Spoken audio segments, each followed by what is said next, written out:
Yeah, good morning. Hey, Mark, how are you today? Good, Sean. How are you? I'm doing quite well. It's good to have you back again. It's always like people that share the same last name as me. It seems like maybe there's some distant relation there at some point. I had an uncle named Mark, but obviously you're not him. But anyway, and remind me, you're up in, I want to say something like Michigan or something like that. I remember you were somewhere in that area. Is that correct? Right. I'm in northern Michigan. Northern Michigan. Okay, awesome. Well, welcome for coming back. I wanted to just, well, if you don't mind, for the people that aren't familiar with you, can you just kind of briefly describe who you are real quick? Okay. I was in the Air Force for 20 years. I retired in '04. And that's what first got me listening to you, actually. And then I started this farming operation here in Michigan. I really didn't know what I was doing. Just kind of rolled with it. And here we are 18 years later, and we're still going. And we're kind of a diversified outfit. We have beef, pork, chicken. When I consented to the interview with you last winter, I was cutting up a beef at the time. And I thought I better listen to this guy, see what he's all about. And you spoke to me. So I got on the carnivore diet and I stayed with it steadily for 4 months and made a huge change in me. But I think what we're better known for these days and what we offer society more is with the events that we've seen recently, last few years, it's not a hard sell to inform people that they need to be more self-sufficient and be able to take care of their own needs a little bit more. So we've stepped up to the needs of people wanting to find out how to do the homesteading thing. And we've started this outfit called Anyone Can Farm. And that's what this is behind me here. This is kind of like our studio. We go on every night and just talk about homesteading stuff, and people will throw scenarios at us and anybody, because everybody doesn't live in an out of the city.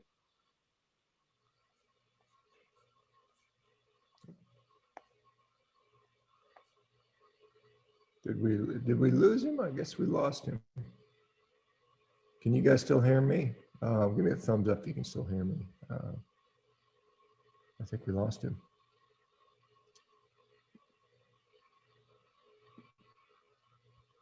He's muted. I think he's gone. Oh no, there he's back. Let me unmute him. There we go. How are we now? Yeah, we lost you for a second, Mark. Yeah, better. We got rural internet, and sometimes it hiccups.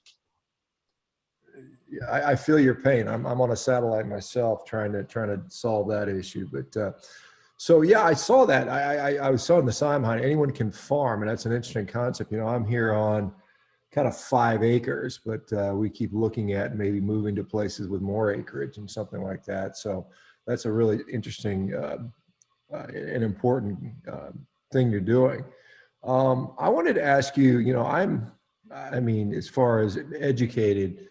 I know probably a lot more about beef than I do. I'm certainly not the world's most educated guy in ranching, but I know a little bit about, the beef process and a little bit about that. I've been learning about it. I just had somebody that sent me, it was kind of interesting. There's a book called the Beef Book, the NAMI, North American Meat Institute. And it's kind of interesting reading just about the different breeds and the cattle cycles and pricing and cutting and all that stuff. But I guess, okay, can the rest of you guys hear me?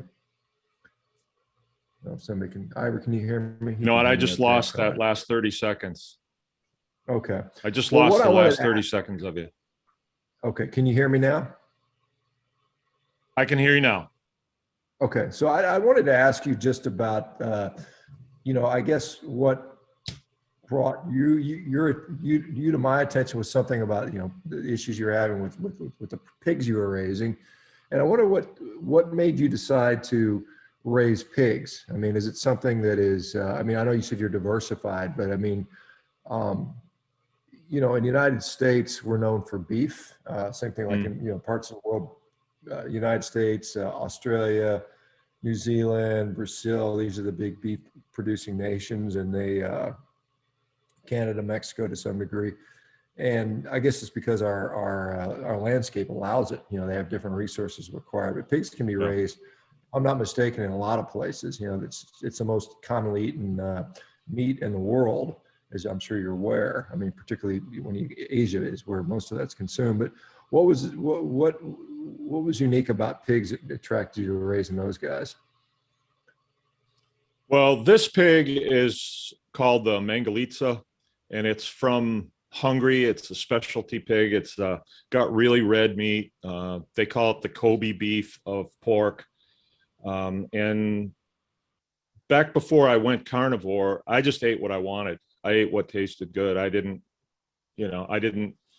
wasn't really in touch with, hey, if I eat this, I feel like this, because there was such an overlap in what I was eating.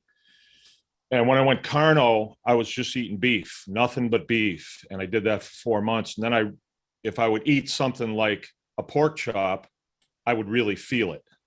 I would feel differently. So it wasn't like I started raising pork, Mangalitsa pigs because they were consistent with the carnivore diet. I don't think they are, in my opinion. I just don't think they're a trade-off for beef. But the reason I started raising those was because in small farms, we're just a 80-acre farm, diversified. You have to have a niche. You have to do something that everybody else isn't doing. So for me, on 80 acres to raise beef and try to make a living raising beef, I would make a mess out of this place because I'd have to raise, at least a few hundred of them a year, and I just don't have the space to do it. So that's why. But since I went carnivore, we've actually purchased another 80 acres because I want to graze more cattle. And it makes so much sense to eat beef because grass just grows. And if we have a cool summer and the corn doesn't grow, the grass doesn't care. It still grows. So it makes a lot of sense to do beef in lieu of pork. But we'll continue to do pork because that's in line with our curriculum. I'm still going to eat it from time to time. You see, I have some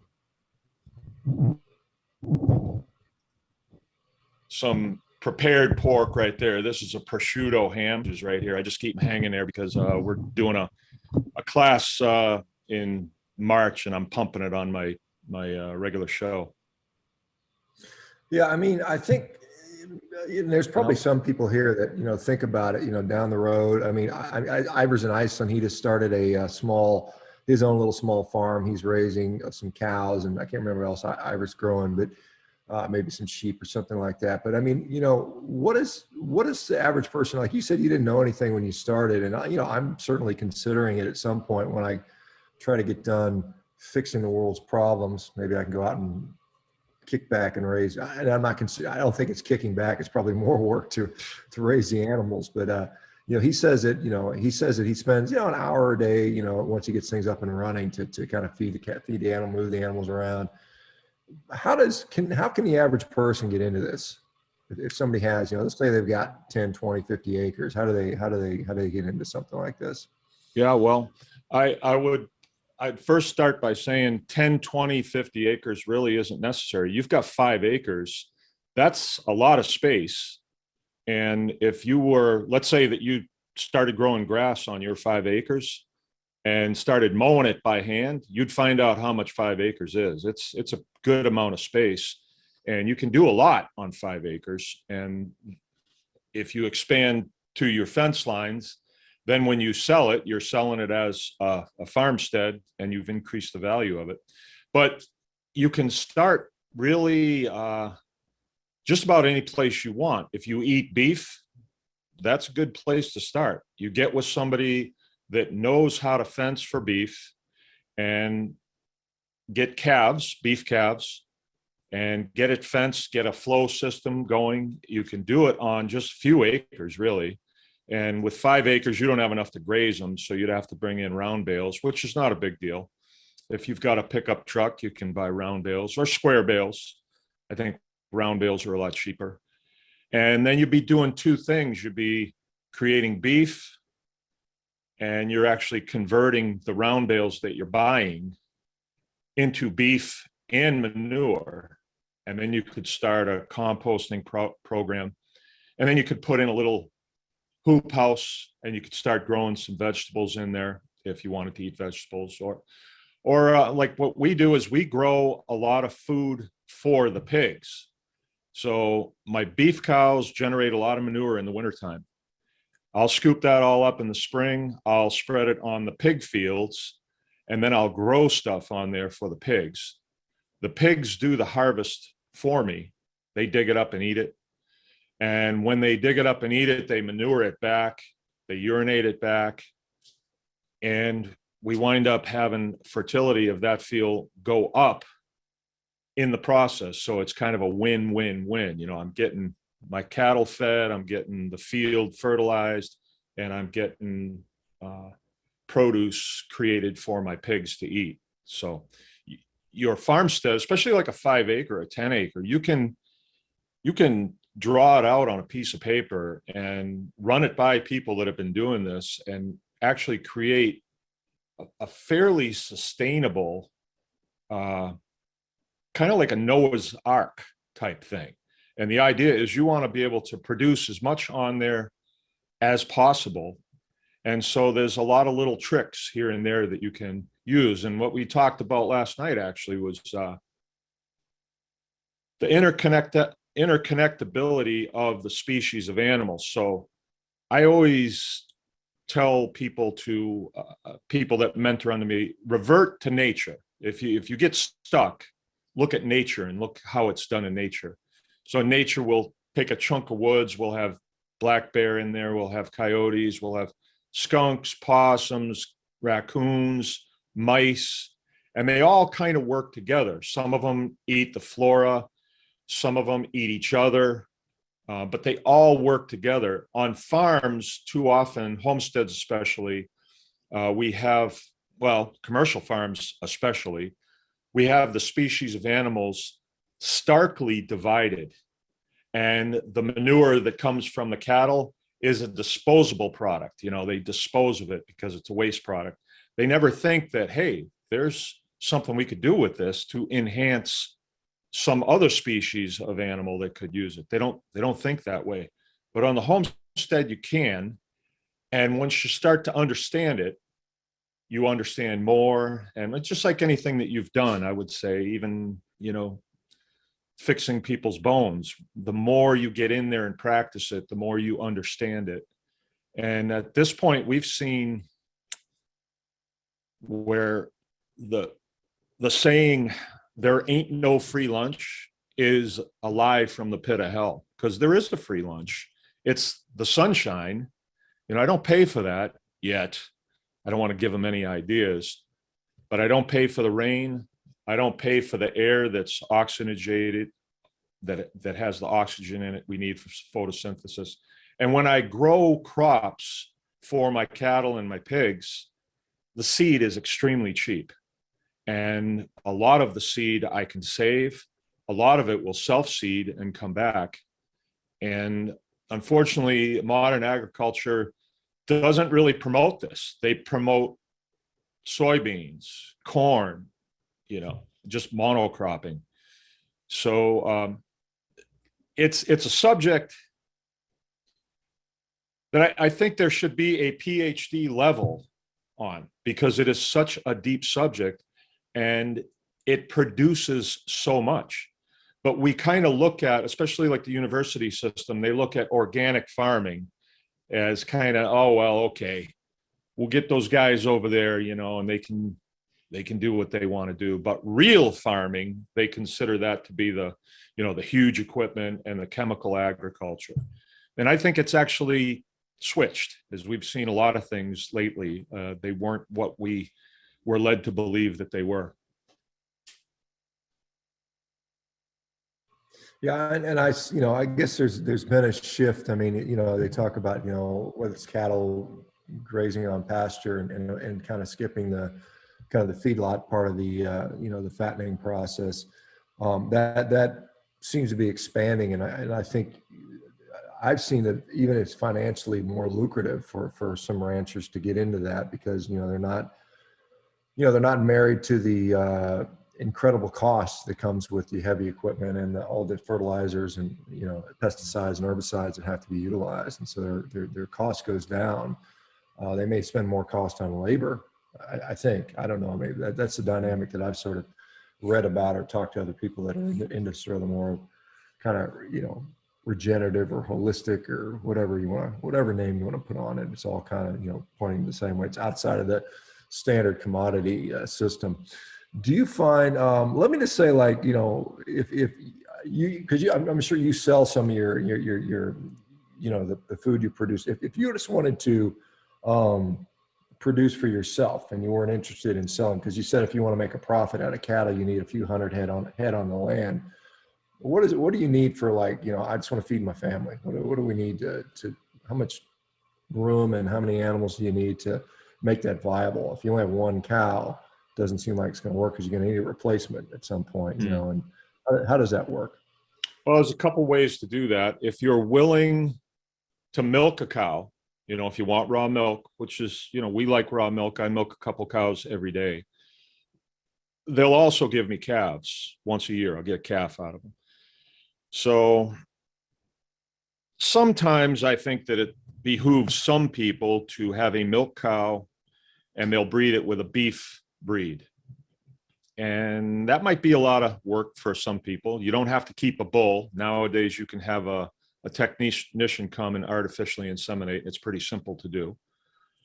That's one way. So you could have two milk cows that are 180 degrees out of cycle from each other. So you always have one cow that you're milking. They would produce two calves a year. And then those two calves would be with you for 2 years being fed. And then they would rotate out through the butcher shop. That's one way of doing it. The other way of doing it is just setting up a system, have somebody draw it up for you so that you can put two calves on this year, two brand new calves. Get like a beef breed, like a Hereford, and you will be ready to go to the processor. Or by then, hopefully, you will be up to speed and know how to process them yourself. Because nowadays, it's pretty tough to get stuff into the processor because of COVID-19, that slowed everything down. And I don't think that was incidental. I think that was by design. They've set up choke points, say that you can do that, or you could do it if you wanted to, and then you would have some to sell. We process our beef here on the farm ourselves, and it's something that we learned to do over the years. And that's part of the anyone can farm discipline is, hey, if you're gonna eat beef, what does it take to calf the beef out, raise that calf up, and slaughter that and process it to get it in the freezer? What does it take to do that? Can we do it? And when we determined that we were able to do it, we've been doing it for years. Then we started to teach it to other people to enable them. And, you can jump in just about any place in this that you want.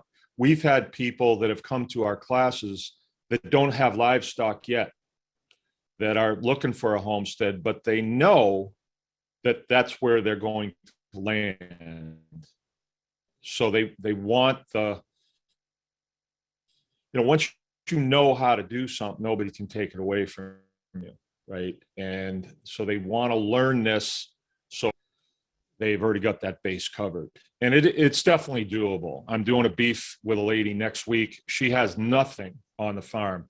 I did some TDY activity down in South America, and I got to see guys processing beef on dusty streets. Sure, you might have seen that too in your travels, but they will just lay the hide out, and that's the surface that they work on. And we're going to do that at her place. It's very doable. You might think that you need a lot of equipment, but the point of anyone can farm is you don't. Anybody can do this. And in third world countries, you see people process their own animals all the time. But in the first world country, United States, we leave it to somebody else to do it. Usually we're bringing third worlders up here to do it for us, and we see how that's working out. Are there some places where it's illegal to do that? I mean, No. Can you, there's no, you can raise a cow, butcher a cow, kill a cow on your property. There's no sort of, I mean, is there a regulation by which you have to do it? I imagine there has to be some sort of, No. way you have to do it, or no? No. Let's say that you live in a gated community. When you buy a house in that community, you sign a contract and you sign an agreement of some things that you won't do, some things that you will do, and some things that you won't do. Like you will get your trash cans off the street by 4 o'clock on trash pickup day, and you won't have chickens, right? So if you sign that contract with the HOA, then you can't do it there. But that's a contract, that's not a law, right? If you own private property, like I do, and you want to raise a beef and slaughter a beef, that's protected under the Fifth Amendment. You may have people from the township that will say, you're not zoned agricultural, but then you have to square off with them. And trust me, we've done this many, many times, not on my farm, but people that are in the tribe. This is the tribe logo, by the way, right here. We've squared off with townships and counties. And the question they have to answer is, does the Fifth Amendment trump your county ordinance? So answer that question. And when you get to the end of that, you know that you have the right, it's God-given, and it's protected under the Fifth Amendment to do a process like butcher a beef, butcher a calf, butcher a chicken, a pig, anything like that. You may have people around you that think they don't like it, but that's kind of the hazards of living in a free country. That's just the way it is. So no, there are no laws against that. The departments like Department of Agriculture and the United States Department of Agriculture, they are running sort of an HOA. They kind of want you to get a permit from them or a license. But if you decide that you don't want a license from them, there really is nothing that they can do. And I know what I'm talking about here because for 14 years, I've been retired now for 18. We had a license to run our butcher shop from the Michigan Department of Agriculture. And then I was involved in a lawsuit over the feral swine debacle. You may know about that. And when we prevailed in that lawsuit, they wanted to get payback. And so they decided that they were going to start inspecting me, which they had never done in 14 years. It was one of those licenses, like a driver's license. You pay your money, you get the license, see you later, that's it. So they claim that it was for food safety, but they never, ever had inspected my property prior to that. So they were going to come and they were going to tear me up on an inspection and put me out of business. Instead, I did not renew my license under the guidance of my lawyer. And therefore, I had no agreement with them. With no agreement, we revert back to the Fifth Amendment and also the Fourth Amendment and the First Amendment, which is what I'm doing now, and the Second Amendment. And therefore, they have to stay at the bottom of my driveway because I'm not inviting them and they do not have a warrant. And I'm not doing anything illegal. So, to get a warrant, you got to go to a judge and swear to the judge that I think beyond reasonable doubt that that man is doing something illegal. But there is no, the difference between a law and a regulation. It's like night and day. If I break a regulation, they can't throw me in jail. I break a law, then I'm dealing with a law enforcement officer. And they fortunately don't get involved with things like this. And I know what I'm talking about, because these agencies will try, they'll come up the driveway in a show of force to try and intimidate me to get what they want me to do. And they came here with an administrative warrant, and it was garbage. And they went away. And now in the last 5 years, with no licenses, we do what we want, and nobody pesters us at all. Even, I'm sure you've heard some of the murmurings about raw milk, it's illegal. Well, if you get pulled over with a gallon of raw milk, is the state policeman going to say something about, hey, is that raw milk? If it is, you're going to, it isn't. It's not a controlled substance. If you had a gallon of methamphetamine, well, that's a different story. That's a controlled substance. And we've all agreed through representation that that's an illegal substance. But milk is not. But the milk industry, the milk lobby, has you believing that it is, because I can service 5 families with 1 cow. And that's 5 families that aren't going to be buying milk from the store. And the milk that comes, the raw milk, is actually helpful to their bodies instead of detrimental like the milk coming from the store. So they like to float these notions that your own food supply is something that only they should be able to do, that you can't do it. And it's, it's right there in line with gun control. Oh, we'll protect you. Oh, we'll keep you safe. But when you get right down to it, our Bill of Rights, the U.S. Constitution, is the law of the land, and it is paramount as far as the farmer goes.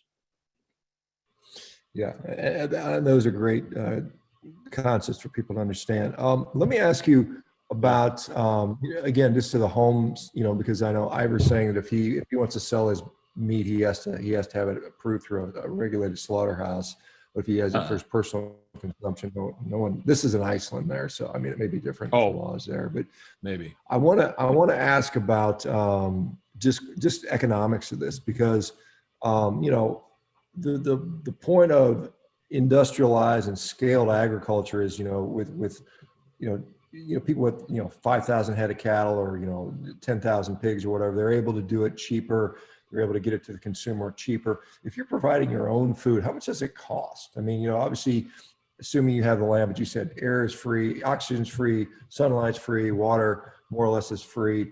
You got to buy some hay bales in the winter, maybe. What is it? I mean, if you cannot ballpark it, like a pound of beef, depending on what the cut is, what's it going to cost me if I raise my own? Well, for a guy just getting started, a calf would cost you $500 to $750 for a good calf, like a Hereford or an Angus, a polled Angus, something like that. And that would be a weanling. It's just off its mom, so it's sucked off his mom, so we know it's going to be a good calf. So there's $500 to $700, and then a bale of hay is going to be somewhere in the neighborhood of 1,000 pounds. Luckily, they're round, so you can roll them off the back of your pickup. They're going to cost you about $40, right? And you're going to go through with two calves. They're going to go through one of those a month for starters, and then it's going to increase, and to the point where they're going through one a week at the 2-year point. Now, I don't have a calculation. I suppose if I sat down and I wanted to calculate it, I could. But here's how it works for me. My cows have a routine. Like, I open a gate in the morning and they go out and they spend all day on a field that I want them on eating. And then they come back in. They're gaining like 2.5 pounds of beef a day off of the grass that they're eating. Once I have the fencing system paid for, we've spent years building it, and it's kind of a maze. I call it a complex, and I can add on to it constantly. So we have like 160 acres now. And I have the other 80 that I have to start fencing it. It's very inexpensive for me to feed them for about 7 or 8 months of the year, because I rotationally graze them. So there's 20 of them. They'll be on a field. I'll go out there, I'll look at the field, and I'll say, hey, it's time for you guys to move. So we'll close that portion of the field off, and we'll open up another portion of the field. And it's set up so we can do this. In just 4 or 5 days in the summertime, the grass that they've gone over will rejuvenate. It will regenerate, right? So that's why that regenerative farming, that's the one that I like to use. Organic is kind of nebulous and the rest of them, but regenerative, I really like to use that, because when we're doing it this way, we see fields that were nominal fields that didn't really grow very well, weren't very good for cutting hay off of, that when we graze them, it's sort of like I don't know about the story of Adam and Eve, but it's a good story. It's a good story. Whether it's true or not, I don't know. But it's sort of like, if we steward our cattle properly, the land responds to them, because they disturb the ground with their hoofs, their heavy hoofs, and they drop manure out there, which brings microorganisms out to areas of the field that they may not have been. And then the soil in that area increases, gets more fertile, and so we have more grass. So it almost seems like the more we graze, the more we can graze, and the more we can graze, the more cattle we can put on. When I first started this place, we could not have the cattle out there when it was wet, because they would just break it all apart. It was so fragile. And that was because the farmers before us, for many, many generations, they would fertilize the field, the hay would grow, they would take 2 cuttings off, store it in the barn, and then feed it to the cows in the dry cow lot. And the cows never really got out on the field. So therefore you had to trim the hooves of the cattle. The cattle were prone to all kinds of sickness. It wasn't a healthy situation. And you had a whole bunch of manure up by the barn, but you weren't distributing it out on the fields, right? So the whole system wasn't growing. It had been fragmented, and every area was losing health. So when we brought it all together, it's like the field was made for the cows and the cows were made for the field. But if we separate them, put the cows on concrete and just starve the field, we'll give it some fertilizer. We'll sprinkle some petrochemical fertilizer out there. That kills everything, kills all the microorganisms, kills the worms, all that stuff. It's like, I don't know what they were thinking when they started doing this, although maybe I do. We had just come out of World War II and we were geared up for war. So they just declared war on agriculture, or they approached it from a war footing, maybe, possibly. And, but it's not working. Industrial agriculture has been failing for 20 years. They get the biggest subsidies of any other industry, and they wouldn't need to be subsidized with mine and your money if they were doing well. And, we're in the black. We have been since we started. This place only gets better with time. And, I do think, though, that we're at a place where the 40-something-year-olds are grabbing me and saying, show me how to do this. I need to know how to do this. And I'll kind of poll them. We did a class out in Texas last week, hog processing class. And there were people in that class that I'm not used to seeing in the classes. A professional class of people. And I would poll them at meal times and say, why are you doing this? Why do you want to do this?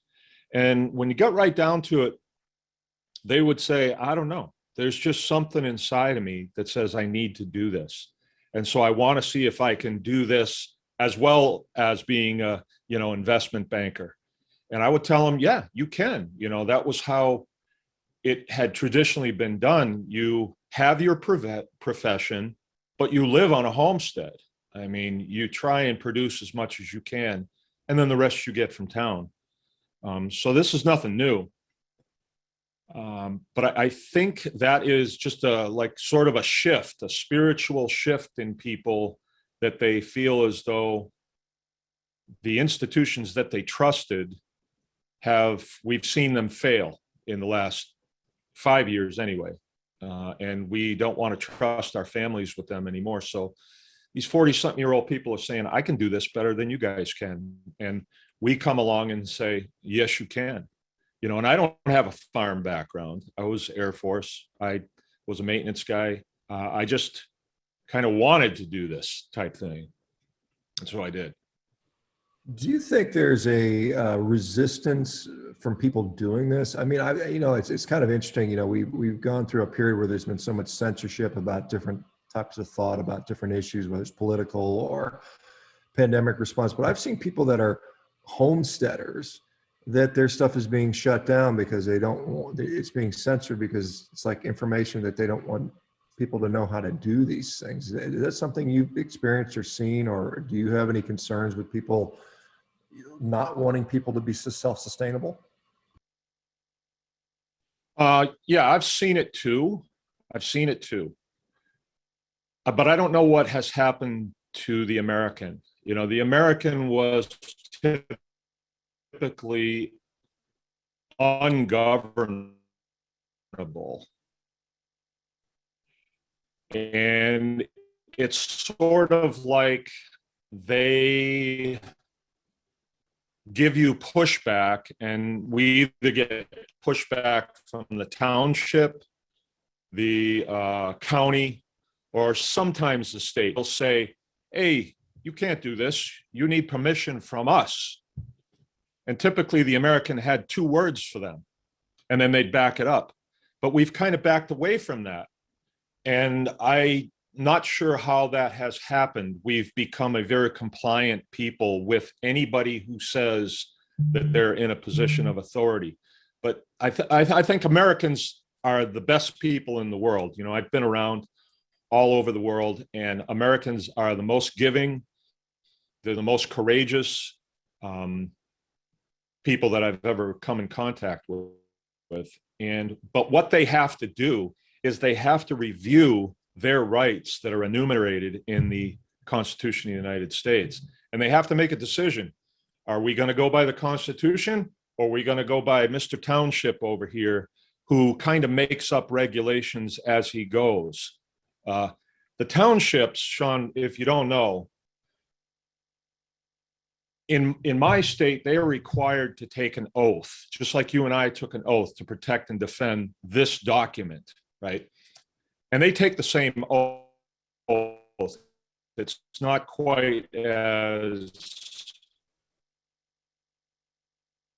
intense. Your oath was different than mine. I took an oath to protect and defend foreign enemies, foreign and domestic. So when you have somebody at the township level that says, you can farm here, but you can't farm here because I say so, that just became my enemy, because they are subverting the Fifth Amendment. And when they find out that they have just become my enemy, that's not a place that they really want to be. They're really there because they think they want to govern the people.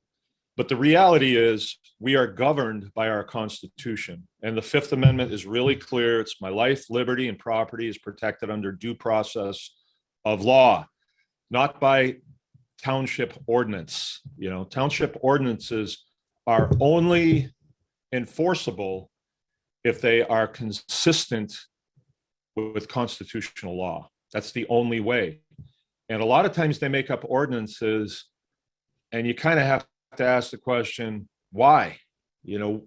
does this benefit you or somebody? But if I live in the center of town and I want to have a garden, that if I own that property, that is my prerogative. I have not signed that right away. And we've tested this time and time again. I can give you a lot of examples of how townships, counties, and even states, they back down in a hurry from people.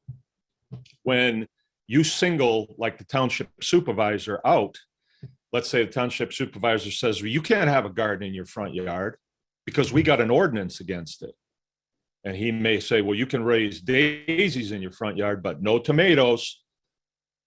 Well, I mean, how does that square with the Fifth Amendment? It really doesn't. And if you single him out as John Doe and say, you just violated your terms of employment with this township, and I voted for you, I am suing you for breach of contract. And you can send a letter to him written on a newspaper or on a napkin in crayon. It doesn't have to be through a lawyer. You can just say, this is a notice that I'm suing you for your net worth for violation of contract. And the township supervisor is going to go and they're going to try and talk about it with the county attorney, but the county attorney is going to say, hey, wait a minute. This guy's not suing the county. He's suing you. You got to go get your own lawyer. And so then Mr. Supervisor's like, well, that's $5,000. I'm not sure I want to do that. So you've just effectively backed him away. And you've done it legally, ethically. I mean, if you want to raise tomatoes in your front yard, that's your business. That's none of his business to say tomatoes bad, daisies okay. That's not right. And I know that there is some hazards with freedom. We see that. I know that. My father was a B-17 engineer, did 23 missions over Europe, and then he flew the hump after that for a while. So he was well-versed in protecting the Constitution. And I had a neighbor one time that put a lazy boy out by the road and was sitting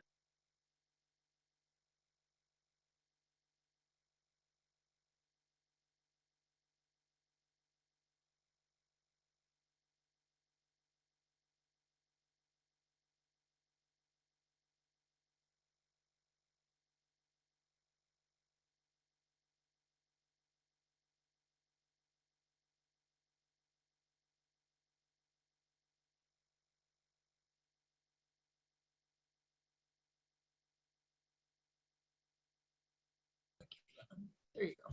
Now you're good. We okay now? Can you hear me now? I can't hear him. I can't hear Sean. Sorry, I was muted. Okay, now I can. Yeah, you were talking about the neighbor with the lazy boy out front. Yeah. something along those lines. And my father was visiting me, and he was in his 80s, and I was complaining about that. I was saying, this neighborhood looks nice, except for this guy with the stinking lazy boy out by the. And he said, it's his property and it's his house. You may not like it, but that is the price of freedom. And I learned a lesson there. And I mean, I could have gone over there and said something to him, but I think I was probably saying, like, there ought to be a law against this, but freedom is, it's a volatile thing.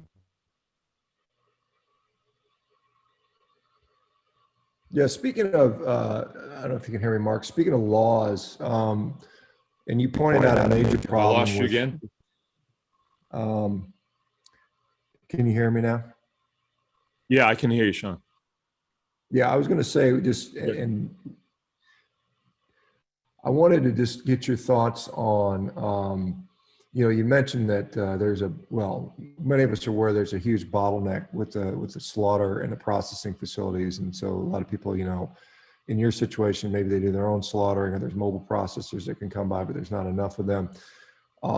I think the current administration is looking into providing more processing, but I've heard it's more of kind of more like lip service. It's just kind of like they're going to produce 15 more kind of medium-sized processors. It's really not going to do anything. It's going to make them sound like they did something, but they're effectively not doing nothing. Is that kind of what your impression has been with what's going on? I mean, this has been probably more than ever. People are aware of the problems with the food supply. I mean, with the big four meat packers and on. But is the response basically a pretty anemic, weak response that we've seen, or is something actually going to happen to improve things? Yeah, I mean, I heard that too, and they wanted to put a bunch of money out there so new processors could utilize that money to build processing facilities. But there's always a price to pay if you take their money. You know, they want you to be under the auspice of USDA. Now, let me tell you what USDA does. They will have a person at the slaughterhouse that will say, okay, you can kill on this day, and I will be here. I might be in my office, or I might not even really be here, but I have an office here. And I've got this nifty baseball cap on that says USDA, and I stand out there sometimes, and that's about it. You know, oh yeah, it's dead. They don't really do anything. Honestly, they don't. I've got friends that have USDA shops, and it is a super waste of time. And the USDA bottles everything up. They slow everything down, and it's not a good situation. The next best way is to have a custom shop. A custom shop is called a custom exempt shop. And that is a shop where you own a beef, Shawn owns a beef, he brings it to Mark and says, will you kill my beef for me? And I say, yeah. That would be the same as if you brought a car to me and said, would you change the starter in it? I'm providing you a service. That's it. I'm not nothing extra. And it's between you and me. Now, the meat that I would process for you would not be killed under USDA inspection. So it would not have the little USDA logo on the label. So if I took it to a retail store, they're subject to inspection by state and local, and they're always looking for that little, it's not fit for consumption. Without the guy with the baseball hat on, you know, being there to see it get killed, it doesn't qualify. If you do a custom kill, which is what I do here, then I cannot sell it to retail stores or restaurants or even farmers markets. Those are the three places where I cannot sell that. But that's actually a good thing, because if I sell to a restaurant, he's only going to buy it if I sell it at 30% cheaper, because he has to make his markup on it too. And he might not want all the parts of that animal, because what does he do with a beef brisket? He doesn't serve that, you know, it's not on his menu. Same thing with a retail store. They wouldn't buy it unless it's 30% cheaper. You have to sell to them at wholesale.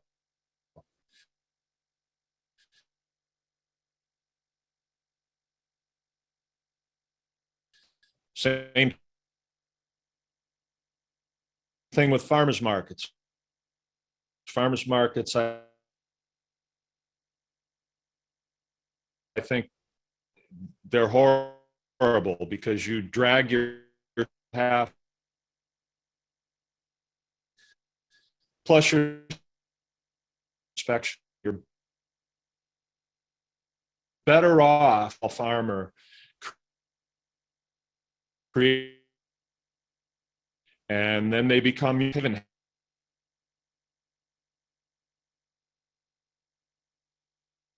have a storage, 'cause place for farm.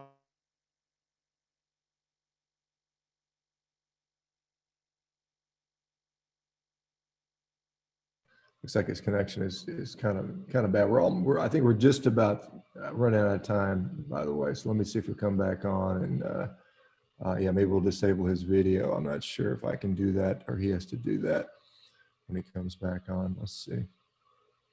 Change back to a gallery view. See if I can find him again.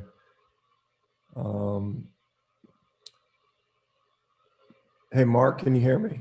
Mark, we may just have you shut down. Why don't we have you just shut down your video for the remainder? Because we're just losing your. I'm going to stop your video, and then Okay. We should be able to hear you a little better. We have a little better bandwidth. So you were saying that, and a lot of it broke up, but you're talking about, who you can sell to, and it's not. I guess I thought I heard you say that the farmers markets are not a particularly good thing to do, or for some reason. Was that correct? Yeah, that's correct, because you wind up dragging all your stuff there, and then you bring half of it home a lot of times. We did farmers markets for years, and you're away from the farm, and that's where you work. So you spend a day getting ready to go to farmers market. You maybe drive an hour or two to get there. You spend the whole day there. And when people go to farmers market, they're looking for a good deal. So you're not getting full price on your wares. It's a much better idea of taking the tortoise approach to it and building a database of patrons over years. And then they turn their friends on to you, and you get a better class of people than just anybody that walks up the driveway. There are people that we've turned away that they write a bad check. No, we're done with you. It's an integrity business. After all, we deal with a lot of mothers, and mothers are intense about feeding their children good food. And if I spend 10 minutes walking somebody around and showing them how we raise our chickens, how we raise our beef, they see a good, clean, wholesome environment, no smells. They ask, do we use drugs? And I can look them right in the eye and say, I don't need anything. My animals don't get sick. They feel pretty good about feeding that to their kids. And they turn their friends on to you. So we have a full boat of patrons. And that's kind of why we're able to go to this next thing of the teaching part of this. That's working out really well for us. Yeah, and what you're providing is a great service. Not only knowing what legal rights you have to do what you need to do to feed yourself or feed your friends and family, or even to sell to the public, but also the hows and whys you do that. It's been really interesting. Mark, we're unfortunately coming to the end of our hour, and so I just want to give you the next couple of minutes to kind of share any information for people that are looking to, either learn more about what you do, or learn more about how to farm themselves, and any sort of social media you have. If you can share that, that'd be great. Okay. Our sales website is Baker's Green Acres or bakersgreenacres.com. That's our sales website. My wife does some blogging on there, and there's a lot of pictures of what we do. The new one is called Anyone Can Farm Experience. And my son has come back to work for us as a videographer, and he's made quite a few really nice videos that try to encapsulate what goes on at our events, our teachings. And last but not least, we do a radio show. We call it a radio show. It's an internet show, 5 nights a week on the Baker's, Anyone Can Farm Experience YouTube. And we go on at 8 o'clock Eastern Standard Time. We have guests at the beginning of the part of the week, and then Wednesday we do question and answer, and Friday we do open line. And we talk about homesteading, farming, and just plain living type stuff. And it's a nice community of people. And last year we opened the farm up for what we called Tribe Day. It's the Anyone Can Farm Tribe. And we had 85 people show up from all over the place. And this year it's ramping up to be even more. And I think that we want to look at this model and duplicate it all over the country, sort of like cells that nobody can really get their hands on, because anytime something gets centralized, it's commandeered by the other side that would like to make us sick and starved and everything else. So that's coming up in July. That's going to be July 9th. And then we have a charcuterie class that's going to be March 5th and 6th here at the farm. And that's where we share with people the techniques of preservation of pig meat, making prosciuttos and dry cured sausages and stuff like that. 2-day class, a lot of information. We'd love to have people come out. We take 12 people in the class, so they're pretty small. So that's it. Thanks, Mark. Thanks for what you're doing to educate us, and thanks for doing what you're doing for standing up for our rights to do what we should be able to do. Anyway, thanks everybody for being here. I've got to go. We'll be back tomorrow, which is Saturday. If I don't see you otherwise, happy weekend, and we'll see you soon. All right. Thanks everybody. Thank you, Sean. All right. Goodbye. Join Revero.health for a 30-day free trial to get access to live Q&A with VIP guests, social community meetings, member discounts, low-carb healthcare providers list, forum, workouts, monthly challenges, early access to podcasts, recipes, carnivore diet guide, fasting guide, shred guide, and much more.